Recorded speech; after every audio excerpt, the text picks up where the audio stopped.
miracle au sens où le pétrole est la source d'énergie la plus profuse jamais mise au jour par l'humanité, et elle a permis de faire beaucoup de choses. Le XXe siècle, les grandes transformations économiques, sociales, géostratégiques du XXe siècle ont beaucoup à voir avec cette source d'abondance énergétique qui, à un moment donné, permet de faire plein de choses qu'on était incapable de faire avant. Et Malédiction, on la découvre largement aujourd'hui.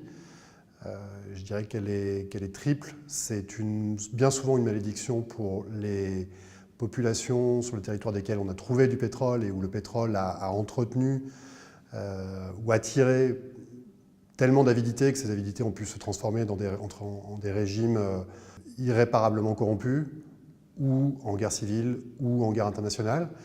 Ça, c'est quelque chose qu'on avait sans doute en tête depuis longtemps. Les deux nouvelles malédictions liées à l'abondance d'énergie offerte par le pétrole, c'est le changement climatique. Et puis, quelque chose qu'on a moins en tête, mais qui pourtant est un danger non moins imminent et massif, qui est le fait que le pétrole est une source tarissable et que tôt ou tard, elle se tarira. Et je fais partie de ceux qui pensent que ça sera plutôt tôt que tard. Cette place aujourd'hui du pétrole, elle est unchallenged, comme on dirait en anglais. Elle n'a pas d'adversaire aujourd'hui capable, ou d'alternative, je dirais plutôt, aujourd'hui, concrètement, en passe de la remplacer. Le pétrole demeure la première source d'énergie en volume utilisée par l'humanité.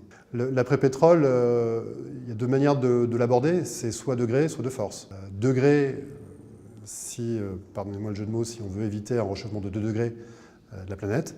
Donc il y a beaucoup de bonne volonté, beaucoup de plans.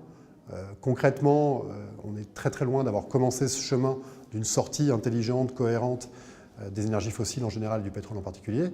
Et de force, aujourd'hui, dans le monde, de nombreuses zones d'extraction pétrolière historiques sont en déclin, sans parler de toutes celles qui ont été épuisées.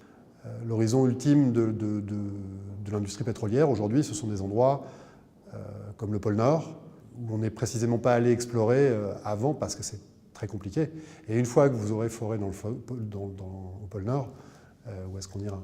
Ce péril qui est un monde à la Mad Max, ça serait une erreur de croire que c'est une vue de l'esprit, ou que c'est un danger qui se situe dans un avenir très lointain. Donc il faut faire le choix cohérent, intelligent, de se passer le plus vite possible de cette source d'énergie qui tend à l'humanité technique un piège redoutable.